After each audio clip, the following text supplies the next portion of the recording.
চিত্রটি 2024-এর 5ই আগস্ট ঢাকার যাত্রাবাড়ী পুলিশ স্টেশনের বাহিরে ব্যাপক গুলিবর্ষণের ঘটনার একটি ফরেনসিক বিশ্লেষণ।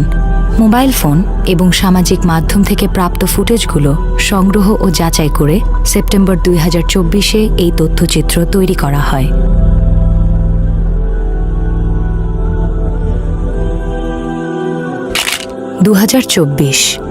আগস্টের শুরুতে সমগ্র বাংলাদেশ উত্তাল হয়ে ওঠে এক দাবিতে, স্বৈরাচারী প্রধানমন্ত্রী শেখ হাসিনার পদত্যাগ। সরকারি চাকরিতে কোটা সংস্কার দাবিতে ছাত্রদের কয়েক সপ্তাহর আন্দোলন নৃশংসভাবে দমন করে পুলিশ, ঘটে শত শত প্রাণহানি। তা সত্ত্বেও 5ই August long march to Dhaka কর্মসূচিতে অগণিত মানুষ প্রধানমন্ত্রীর বাসভবন ঘেরাও করতে মিছিল নিয়ে অগ্রসর হতে থাকে। তাদের প্রত্যাশা, অবশেষে হয়তো কাঙ্ক্ষিত পরিবর্তন আসছে।